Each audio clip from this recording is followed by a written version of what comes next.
Hey, Slider Crusaders, America's the greatest country in the world. And today's special is about the inauguration, the transfer of power. And this is something that makes America the greatest country in the world. There's no doubt about it. Today, we're going to talk to an immigrant who grew up in a communist country, who never even imagined what a peaceful transfer of power could even look like. There's no space in his brain for that.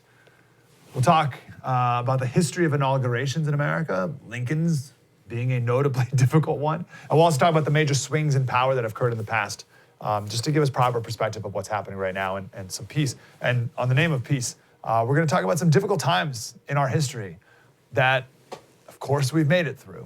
And I could argue we've made it through even stronger. And this is no different, what we're experiencing right now. But I want to start with the if. The question is, can America make it through this? Of course. If.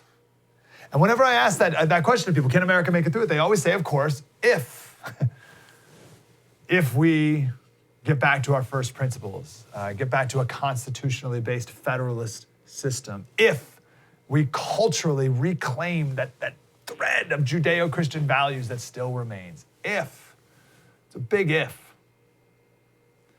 Barry Weiss, she wrote a post. You should subscribe to her newsletter. She's very good. And she included this poem. It was written in 1834 by Heinrich Heine.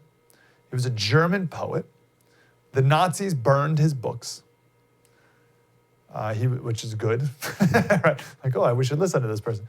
He was a Jew who converted to Christianity. And he wrote this poem and prophesied about what was to come in Germany 100 years later. Again, this was 1834. He said, Christianity has somewhat mitigated that brutal Germanic love of war, but Christianity, could not destroy it. Should that subduing talisman, the cross, be shattered, like if the cross is shattered, the frenzied madness of the ancient warriors, that insane berserk rage of which Nordic bards have spoken and sung so often, will once more burst into flame. The talisman is fragile, and the day will come when it will collapse miserably. Then the ancient stony gods will rise from the forgotten debris and rub the dust of 1,000 years from their eyes. And finally, Thor with his giant hammer will jump up and smash the Gothic cathedrals. He goes on and has this great line, thought precedes action as lightning precedes thunder. That's so good. Thought precedes action as lightning precedes thunder. And he says a play will be performed in Germany, which will make the French Revolution look like an innocent idol. So what's the talisman in these thoughts here? It's civilization, right? It's Christianity specifically, but civilization more generally. And it's fragile. That's the point. It's thinner than we think. And then once it's torn, then those ancient stony gods who never really died will be awakened from their sleep again. It's fragile. And as Reagan said, not passed down through the bloodstream either. It has to be taught. And thoughts precede action. What are our thoughts? Came across a great line from David Samuels. He said, the machines ate us. Not hate us, but yes, too. The machines ate us. We're all sick of the same disease, which is being pumped through our veins by the agents of a monopolistic oligarch. He's talking about big tech, but just all of it. The machines have eaten us. They've desensitized us and dehumanized us. The machines ate Ashley Babbitt, the San Diegan 35-year-old Air Force veteran who climbed through that window in that door in the Capitol building and was shot by a police officer. She fell into a dark place on the interwebs. Barry made the point, she said that the machines ate this guy, Arthur Chu. He's a Jeopardy champion, and he's this crazy, crazy far leftist. And he wrote on his Twitter that Babbitt was a pile of meat that moved and spoke and acted like a person. He said of her death, you should feel less bad than you do about putting down a rabid animal. Come on. Like when we're talking openly about calling other people, fellow citizens, a pile of meat, should be very worried about what comes next. And Arthur Chu, I don't follow Arthur Chu. We're going to talk coming up next week about how I'm getting off big tech and what we're going to do moving forward. But like, I don't follow Arthur Chu. Why did the algorithm decide to give him to me? Why did the big tech algorithm say, you know what Mike Slater needs? More Arthur Chu in his life. I don't want anything to do with that guy. We've got to get out of the algorithm. But that's what we've been living in the last 10 years, and it's time to leave. No one's ever experienced this daily barrage of outrage before. It's sick, and the machines are eating us, so we got to stop. We got to get out of it. Gratitude is the center of the conservative heart. And we have forces out there that are attacking the superstructure of everything that made America the greatest country in the world. And gratitude is the first step towards reclaiming and proclaiming these truths again. If we can do that, if we can reclaim and proclaim, then we'll make it through. So let's get some gratitude next. What do you say? From a man who grew up in Albania. If you asked me before we booked this guy as a guest where Albania was, I don't know. Right? But he grew up in a communist country. There was no transfer of power, nothing peaceful. So we'll find out and be grateful for how miraculous any peaceful transfer of power really is. We'll do that coming up next. Mike Slater, true story. Spread the word.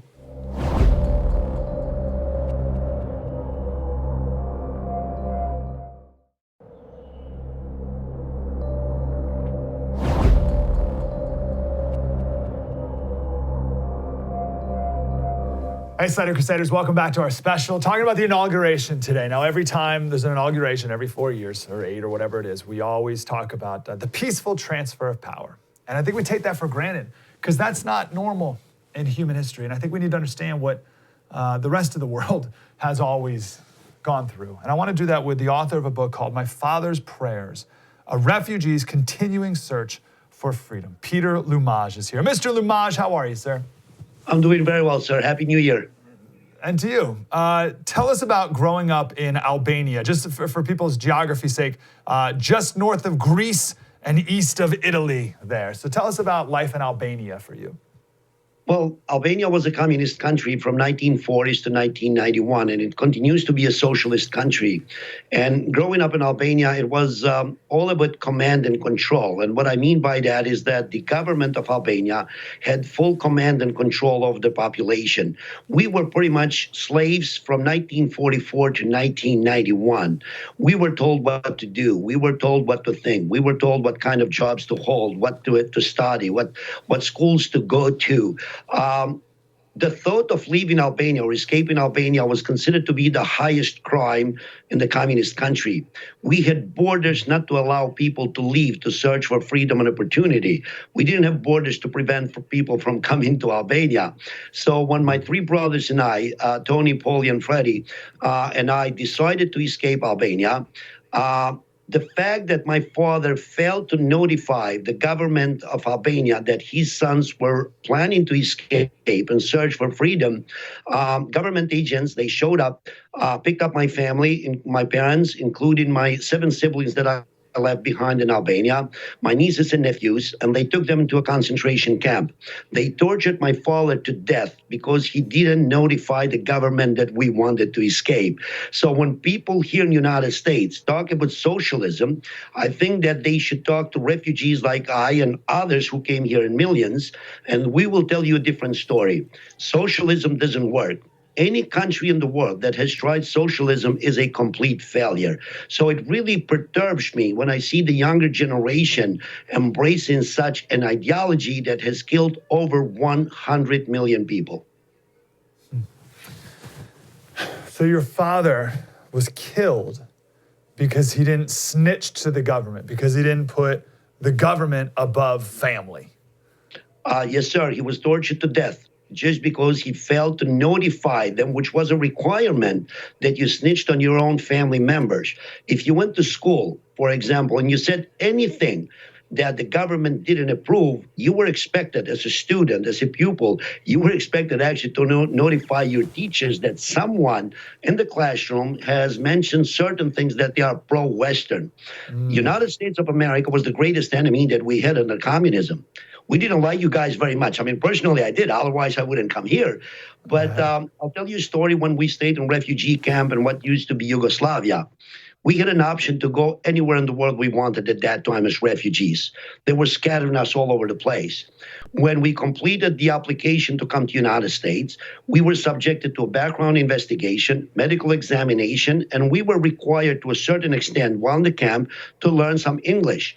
We became American citizens by choice, not by necessity. I could have become a Canadian citizen or an Australian citizen or Italian citizen as a refugee. We chose United States because of the greatness that the United States provides. When you come to the United States as a legal refugee, you come here for Americanism. You come here to embrace the Judeo-Christian values, to learn the language, to be assimilated, if you will, into our culture. What's happening nowadays with immigration is that people are coming to the United States for the benefits that we offer instead of embracing Americanism. And that is a major change that I've seen in the past 30 years. Yeah, and I just on the whole snitching thing, and I see a lot of that today too, right? Like there's wrong think. Oh, that person thinks the wrong thing or is posting the wrong messages. There's hints of that today. I want to talk about what this type of despotism does to a man's soul. How does it deaden a man's soul when you live in tyranny like that? Look, it destroys a human being. Pretty much, you're not a free human being. You're not a man. You belong to the government. If you belong to the government, that is modern day slavery. If the government is telling us, as I said before, what time you wake up, what time you go to sleep, what you're supposed to say, what you're supposed to think, not to worship God. I mean, pretty much you're an empty, entity that you don't belong to anyone else but the government. Your soul doesn't belong to God any longer. Your heart is not free. Your thinking is not free. You are part of that institution that is all about command and control. And this is the first time in my life that since I came to the United States that I fear for the future of this country. I fear for the future of my children and grandchildren in this nation. I never thought about being involved in politics. I decided to get involved in politics in the state of Connecticut because I fear for the future of my children. If America falls into a socialist country, there is nowhere else in the world to go. There is no other nation. Excuse me, I didn't mean to interrupt you, Peter. I apologize. I don't know anything about the government of Albania, right? That was. What was their motivation? Like, what do you think their real motivation was? And then what did they tell people was the reasons we're doing these things? Well, one of the problems that you have with socialist countries is that you have the elites that they think that they can do things for you on your behalf better than you as an individual. And that is, again, about the command, the controlling of the individual. Human beings yearn for freedom. They yearn for liberty. We are created by God the Almighty to be free human beings. We can make our own decisions, but God forbid you make a decision in a communist country that violates the principles and the requirements of the socialist government, you will become a victim. I mean, I've known people my age when I escaped Albania that just because they made an effort to cross the border into freedom and opportunity and liberty, they were shot by border guards. They were killed. People were tortured to death. People were dragged in the streets of Albania to convince others that the fact that you're trying to escape and you live in the so-called great country under socialism, you could be killed. People would go to prison for 25 years. People would be sent to internment camps and concentration camps. These things did happen. You can talk to Russians. You can talk to Cubans. You can talk to North Koreans. You can talk to Albanians. We'll give you all these examples that are factual. We're not making these things up. I haven't seen my parent, my father. I never saw him again. There were 7 years from the day that I escaped Albania when I saw my mother for the first time. I didn't recognize her when I saw her here in the United States. I remember another thing when we landed at JFK. the first thing that we heard through an interpreter was if we wanted to join the welfare because the government will provide to us. My oldest brother at that time, Tony, turned around and said, look, we didn't come here for handouts. We came here for the American dream. We are destroying that American dream today. Arnold Toynbee years ago said that great civilizations are not murdered. They commit suicide. Our nation and the West is committing suicide by embracing socialism. We shouldn't allow that to happen in the United States. So I'm just thinking, as you're talking about all these terrible things, I'm thinking about the great insurrection in the Capitol a week or so ago or whatever, and how if someone lived, I think people who are calling that a terrorist attack or an insurrection have such privilege that they've never actually lived through a coup or an insurrection or real violence where they thought that was an insurrection. So obviously, Peter, you and I are against what happened at the Capitol there, but based on what you've seen in your childhood and life in Albania, would that have even been on the radar as an insurrection? Absolutely not. Absolutely not. Look, I disagree with what happened over there. People should not take matters on their own hands. But on the other hand, I've seen a complete failure of the security in Washington, D.C., which was under the supervision of the Speaker of the House, which is Nancy Pelosi, and the Senate. Both of them have their sergeant at arms that are supposed to protect those two institutions. But that was not an insurrection. That was not a coup. That was a group of people who disagree with the government. But the frustration, the level of frustration and the American people right now is very high. Both the Republicans, the so-called Republicans, some of them, and the Democrats, they let the people down. People are frustrated. They were expressing that frustration, which they should not have done it in that way, but that's not an insurrection. If you were to do that in a communist country, they would have been shot. People would have been executed. You would have seen the tanks rolling into Washington, D.C. You would have seen the secret police tracking these people down, identifying them, locating them, shooting them. Look, it's not a good thing what happened in the eyes of the world. But on the other hand, it shows that America functions, because 2 or 3 hours later, the United States Congress was still adjudicating the election. Yeah, what a great point. But I bet when you were growing up in Albania, so we're talking about the inauguration and like change of power. There was no change of power in Albania. What's it like to live in a country growing up and it's just the power? It's just the government and there is no ever change. Look, we had elections, if you will, in Albania, but the leader of the Communist Party got 99.99% of the vote. Wow. And that percentage who decided to vote against him would be imprisoned or killed. So therefore, we had no free elections. The United States is unique. We have a constitution that separates powers over here. We wrote a document to make sure that life, liberty, and pursuit of happiness, which are God-given rights and natural rights, are protected, that the government does not infringe upon those rights. These principles do not exist in any communist country. America is unique in every sense, and the greatness of this nation is the founding principles, the founding documents of this country. And at the end, they are respected. We transfer power peacefully. We may disagree with the result of the election, but at the end, we have a peaceful transfer of power, and it's going to happen again on January 20th. How did the communist regime end in 91? Well, actually, there was pretty much a revolution eventually, because it collapsed from within, if you will. What they did when they came to power, they got rid of the freedom of speech. They disarmed the people. The first thing that they did, they disarmed the population so they couldn't protect themselves. When my family was picked up and taken to a concentration camp, the only people with guns were government agents, so you couldn't resist them. So they curtailed the freedom of speech. They got rid of the Second Amendment, if you will. They disarmed the people, and they started the process of collectivization, if you will. And what that means is that the government was in charge of controlled the means of production.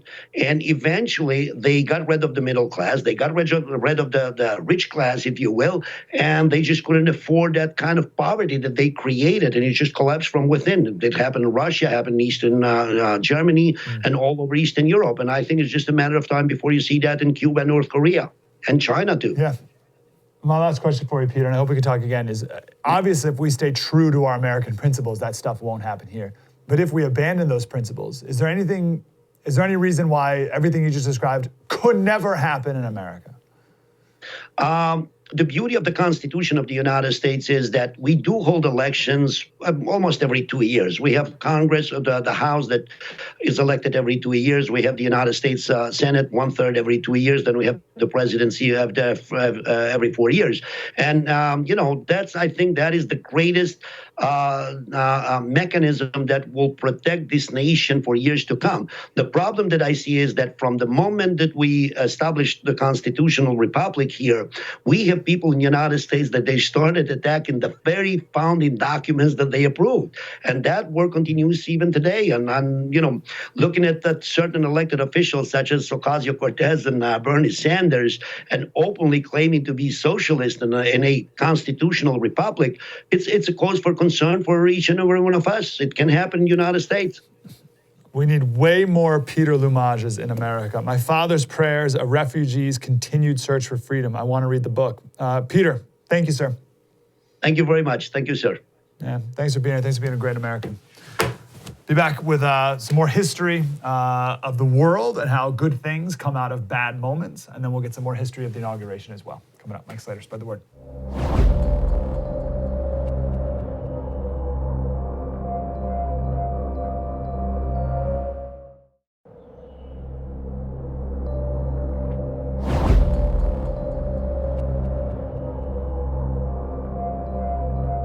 Hey, Senator Crusaders, welcome back to our special about the inauguration. I want to go to one of our favorite guests, Adam Carrington. He's associate professor at Hillsdale, and right now he's a visiting fellow at the James Madison program at Princeton University. Professor, how are you, sir?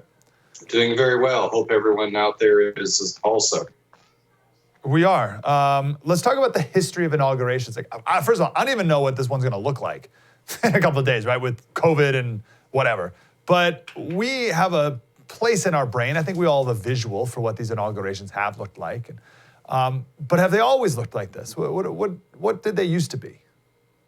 They've changed over time, and it used to be a much more private affair, not entirely with no one else, but a small group of people watching the oath of office and listening to the inaugural address, although both of those things have been there since the beginning, an oath and an inaugural address. They become more and more public as time has gone on. And especially, I know Ronald Reagan opened it up, I think, even more than it had been before. But even before that, back into the early 19th century, it's been something that the American people were considered to be participants in, and something that was meant to be the kickoff, obviously, of the next administration. So while the basics of an oath and an address have always been there, it's also become increasingly something that the American public was supposed to participate in, which, of course, we're going to question how much that's going to be able to be the case this time. Yeah, are you okay with that change? I think back to this, I'm compared to the State of the Union address and how Thomas Jefferson just handed a piece of paper to Congress, and now it's like this whole thing, blah, blah, blah. Right. Is it okay that the inauguration's a big whole thing? I think that the spectacle in general is a good thing. And I obviously there can be abuses of it. What I like about it is I like an inaugural address because it's a way for a president to set a tone. It is a way for him or her to speak directly to the American voters. And because of the mass participation, I think it's a good reminder that however much we may have the day-to-day operations being done by presidents, cabinet members, congressmen, Supreme Court justices, ultimately they are all answerable to the people. So I think the pageantry helps as well a bit too. We want patriotism. We want to instill a love for our institutions, and quite frankly, having a little bit of grandeur, a little bit of style is not the core of patriotism and love of country, but I think it can really instill and help with that. So I don't have a problem with it in general, even if I certainly wouldn't be against cutting some excesses here and there as it gets bigger and bigger. Yeah, no, I think that's a really, really good point. Now, clearly there have been difficult inaugurations and under tumultuous time. Obviously, Lincoln comes to mind. And I want to ask you about that specifically. Is there any other inauguration that was, controversial or noteworthy in that regard? Sure. I mean, it's hard to beat a civil war. In fact, there was military people walking up and down the parade route in 1861, but I know we might come back to that. But two others I might mention is one, the election of 1801, or the 1800 and the inauguration of 1801, where you had the first peaceful transfer of power between the Federalists and President John Adams and the Democratic Republicans led by Thomas Jefferson. And that was contentious in two ways. One, it's not often in in world history that we have a peaceful transfer of power from one party to another. But the other is you had the fact that that election had been thrown to the House of Representatives because of a tie between Aaron Burr, the supposed vice presidential candidate, and Thomas Jefferson. So that was contentious, even though thankfully it came through peacefully. The other one I'd mention that's come up a lot with recent events is 1877. With a very contested election between President who came to be President, Rutherford B. Hayes and Samuel Tilden. They didn't decide the contested electoral votes that had separated those two till about 2 days before the inauguration. And then only then was it a sure thing that Hayes was going to be the president of the United States. And that came in the aftermath of Reconstruction, the aftermath of the Civil War. So tensions were still very high there as well. I want to go back. I want to read Hayes' address and see what he said and if he even brought up these controversial things or just like plowed right through them. I think this is my contention, Professor, that as impressive as George Washington was by giving up power after 8 years, right? And that's obviously amazing and everyone talks about it. I think John Adams peacefully giving power over to Thomas Jefferson may be even more impressive because the argument could have been, well, Washington just didn't want to do it anymore. And Adams lost an election and it was over to a completely different power. I find that more impressive. What do you think? I don't know if I would quite give up Washington's high place because he could have been made king, he could have been president for life, but your point is an extremely good one, and Adams is undervalued on that. I completely agree because you're right. Washington was handing off power to his own vice president. Adams had served as vice president. And the idea that, and if you look back at the election of 1800, how nasty it was, how unbelievably contentious. And the accusations, people were saying that murder and assault against women would be legal if Thomas Jefferson were elected. That was preached from pulpits in New England. So for Adams to willingly not only give up power, but as you said, to another party is extremely undervalued. And we undervalue the man. I mean, we talk a lot about that being the first peaceful transfer of power, but I have great respect that Adams was willing to go home and he was not willing to interfere, and that he allowed the process to play out, which has meant that in future elections, we've been able to settle our differences by ballots and not by bullets. What do we need to know about Abraham Lincoln's inauguration? I don't have an imagination for it. I haven't even really thought about it before. But of course, that was a contentious moment. Goodness. Well, and things to remember historically is we had not had the firing on Fort Sumter yet, but we had 6 to 7 states at that point claim they had seceded. You had massive troop presence in and around D.C., including the parade route. You had a worry that Confederate sympathizers might cut lines into D.C. At that point, they weren't sure if Maryland might itself secede, and Virginia did. So imagine D.C., the seat of the federal government, surrounded on all sides by Confederate governments. And so very contentious, very worrisome. And you're asking if Hayes talked about the controversy that came up. Lincoln's was consumed by it. His first inaugural address was consumed by it. And that is where he actually made the appeal that I was just saying, that we must appeal to ballots, not to bullets, and are trying to argue that elections should be settling these questions. But yes, it was haunted by that. And another thing I'll just mention about his 1865 inauguration, one of the spectators at that event was John Wilkes Booth, who was claimed at the time that he was close enough he could have shot the president, and then acted on that desire just a little bit over a month later. Wow, amazing. Let's talk about swings of power. So obviously we went from a Republican, well, for 2 years, the first 2 years of the presidency, Republicans had all of it, House, Senate, and president. And now Democrats have all of it. So these swings in power clearly have happened before. Is it frequent? And do they usually result in major changes or no? The kind of period we've been in really since the 90s there's been frequent elections where chambers of Congress or the presidency shift, but almost never massive majorities. It's often been relatively small, and in this case, extraordinarily small majorities for Democrats. And that's been more of the norm recently. And in those kind of instances, not a lot changes. There's obviously changes that matter in the small sphere, but nothing like huge changes that we saw, say, in 1932 and 1936, when Republicans had dominated national politics really since the Civil War and were swept out and started an era of Democratic dominance where Democrats had 300 plus House seats. They had veto-proof majorities in the Senate, stuff we can't even imagine now. So the swings now are very minor compared to the past, but in the past you've had what many people refer to as critical elections where a decisive decision is made by the American people swinging one way or another. 1800 was one where basically the Democratic Republicans not only beat the Federalists, but basically put them on the path to extinction. You have 1828 when Andrew Jackson became president and swept in a period of dominance of his party and his coalition.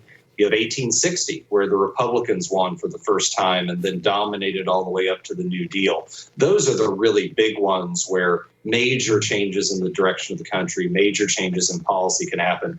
What we've really been happening now is more a series of like trench warfare, minor moves one way or another that seem much more momentous to us than I think they will to history when you draw back. Oh, yes. Yeah, very good. Yet we think it's, the end of the world when one swings just a little bit one way or the other like that. Which leads me to my final question. We only got about a minute or so, but I think we tend to catastrophize everything. It's just sort of our outrage culture. And I'm not asking you to belittle anything or dismiss anything that happened on Wednesday at the Capitol. But people saying it was the worst day of American history and all this stuff, and I just feel like that's a little overblown. What would you say are some of the worst days in our history when that question's brought to you? Yeah, anytime the Capitol is overrun by a mob, it's a bad day.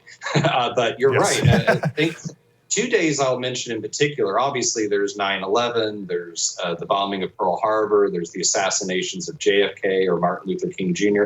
But related to what we just saw, the D.C. itself was burned to the ground on August 24th, 1814, including the unfinished Capitol building and the White House by British troops during the War of 1812. Another I'll mention is in March 1st, 1954, Puerto Rican nationalists snuck into the House chamber and opened fire on the House floor, wounding 5 members of Congress. What? So and I'll even mention a third one where in 1856, a South Carolina House member beat a sitting senator from Massachusetts, Preston Brooks, beating a Massachusetts senator. Not to belittle what's happening, but we've had some nasty things related to Congress and violence against Congress and within Congress before. I've never heard of that, 1954 opening fire on the House floor. I'm going to look that one up. Adam Carrington, always wonderful to talk to you. Associate professor at the wonderful Hillsdale and visiting fellow at the James Madison program at the OK Princeton. Adam, appreciate you, brother. Thank you. It's always a pleasure to be on with you.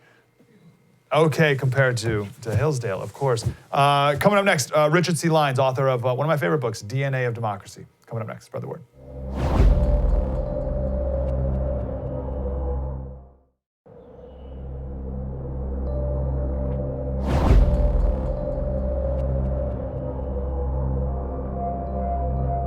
Hey, Cider Crusaders, welcome to our inauguration special. I want to end on a positive note. One of my favorite books, required reading for the Mike Slater Show. Please read this with your kids. of all ages. Read it together as a family. This perspective is so, so important. And I've never read a clearer book that does this. The DNA of Democracy. The DNA of Democracy by Richard C.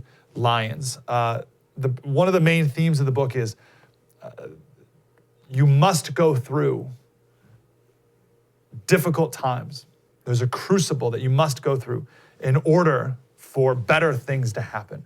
And Richard traces us through ancient stories, Greece, Rome, Jerusalem, etc., that have created what we are today, who we are in America. And all these stories of ancient times, it's our story today. And the crucible hasn't stopped, and we need it. Richard, is that a fair assessment of one of the themes of your book? Yes, all of democracy throughout history, and it's been very episodic, Mike, has been created through a crucible of tyranny. And so what I would bring to the reader today, on the eve of the inauguration, is that there was a certain crucible in American history, in the history of George Washington, where after we had won the battle against the British, there was a movement in the army in order to get greater pay for themselves and to control Congress. There was a movement in the army to make Washington a king or to make him a dictator. There was really no precedent for having a president who was answerable to the people. And immediately when Washington heard of this rumor being spread throughout the army of a conspiracy to set up the army over the Congress, Washington went to the army itself.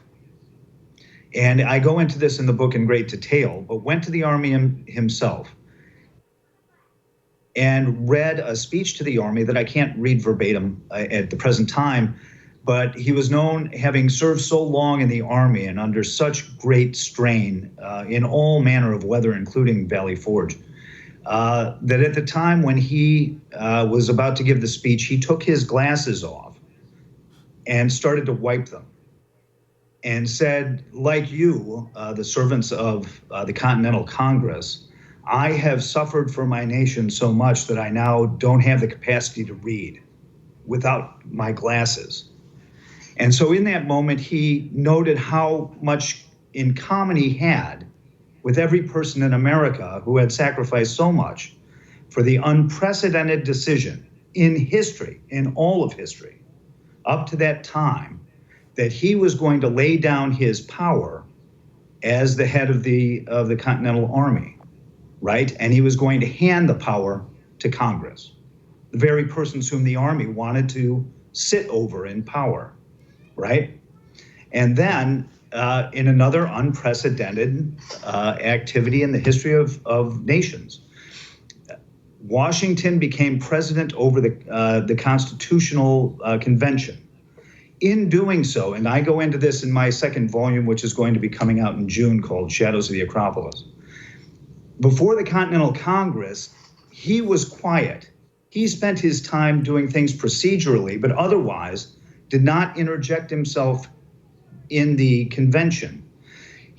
As he sat there, he heard about how many rights he would not have as the president of the United States, how much power Congress would have, how much power the states would have or localities would have. And all of that takes away power from the idea of a dictator or a king. So he sat there and found himself in a position where his prospective power was being cut off at every angle from being dictator or king. So that's the second instance where he affected our history fundamentally and uniquely as against every other nation in history. And the third occasion, and the reason we should celebrate the inauguration, was that after serving 2 terms and having had, there's always an opposition party. In any democracy, there's opposition. And he faced the opposition with argument and through Congress and through process and through legal means for 8 years, right? He suffered all the slings and arrows of his critics, and by the end of his 8 years, there were many. And at the end of his second term, he had a decision to make. Was he to be the first person in history to hand over power willingly by a legal process? Or would he do what every other tyrant had done throughout history, which was to keep himself in power at the expense of everybody else's power, right? Every other individual would suffer this individual being a tyrant. And he decided that as a legacy, his foremost legacy, having been he retired from the army, now he would retire from the presidency and hand over that power to another. And that should be celebrated every inauguration day, that foundation of our inaugurations.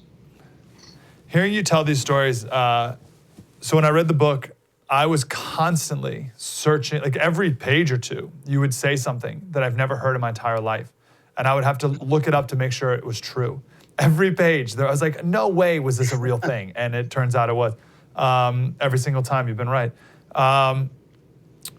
What was it, something about his childhood, or what early influence, or maybe late influence in his life led him to generally have such humility, or specifically be willing to hand over power when he could be king? Well, he was very much a product of his generation. So this generation was influenced by philosophies going back to David Hume, John Stuart Mill, and John Locke, principally John Locke, back in Britain, who had to outrun the police of his time and wasn't thrown in jail for his writings. He was a product of a revolutionary generation of writers that included Voltaire and Rousseau. And this all centered on their looking back towards, that generation looking back towards the glory of democracies in Greece, looking back to the foundations in law set up in the Judeo-Christian heritage, and also the history of Rome and the history of England insofar as common rights and common law. When all that got together in the minds of this generation, and you had this historical precedent, when you look throughout history, there is the common keep of humanity, which I call its tyranny. It's always tyranny, and it has been dominant through all the ages on every continent.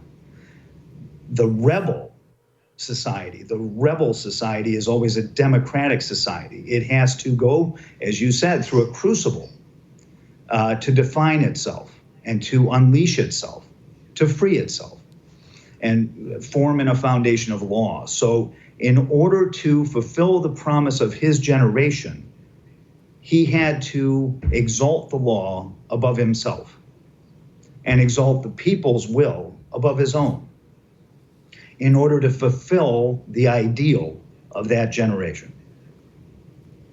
That's why I say everyone needs to read this book with their kids, because these stories matter. I mean, right? They The really answer to that question is, yeah, the answer is like he read the stories of the greats before him. Now, on that point, and I want to get to Lincoln here. We did a segment the other day about the year of the 5 emperors in Rome, and then not to be confused with the year of the 4 emperors, which is not to be confused with the year of the 6 emperors. So there's plenty of examples right. of And it was all not a bloody mess. Washington. That's great. Yeah. That's great citing. They were all bloody messes, every one of them. You know, with bloodshed all over the capital of Rome. And well, maybe that is transit. Let's use that as a transition to Abraham Lincoln then. We got about 3 or 4 minutes. So yeah. What was his, I mean, the Civil War, right? But maybe even personally, what was his great crucible? His great crucible was that he believed in the foundational idea in the Declaration of Independence that we say it all the time, but all men are created equal. He suffered a career for it, right? Against all odds, coming out of Illinois and against a real politician in Stephen Douglas, who was very eloquent and was following the rationale of his day for slavery. And Lincoln spoke against it. When he was traveling, after he won the election without a single vote from a single Southern state, right? There were no electors from Southern states who were electing through the Electoral College Abraham Lincoln, but he got a majority of the northern states, right? Well, when he left Illinois, he was talking to his mother, and he said, "I don't believe I'll ever be here again. So I want to bid you goodbye in the manner, we should." And she knew at that moment he was never coming back. And so he traveled by train because he'd be killed, not because because he would not survive what he was committed to. He was committed to the ideal, and he didn't believe he'd survive it. He thought his inauguration would be a death sentence, is my point. And as he's traveling by train, he's being told by agents boarding the train that there's going to be in Baltimore a kidnapping attempt of he or his family, or an assassination attempt, in order to hold Lincoln hostage until another president was inaugurated, who was sponsored by the South or the Democratic Party at the time. And he went through Baltimore, right? He had the guts to go through, he had the courage to go through Baltimore for the sake of his ideal. He had the courage to go to Washington and hood himself, literally hooded himself, in order not to be recognized and not to be assassinated until the inauguration.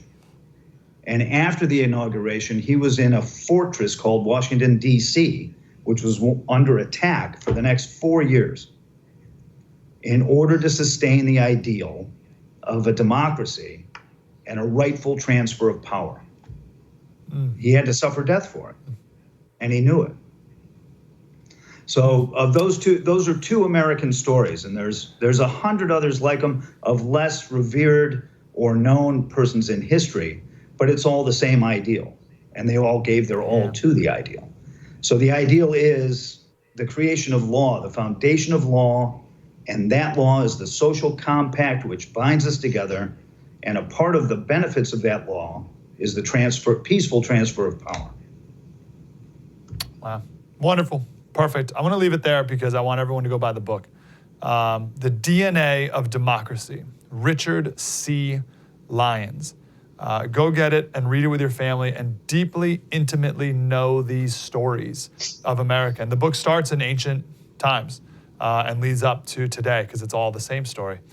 Richard, an honor to talk to you always, sir. Thank you. Mike, it's been a joy. Thank you. Thank you. And I hope everyone has a better perspective about the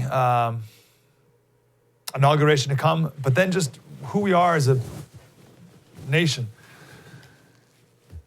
And that we've been through very difficult times before. And if we do it right, we can come out even stronger.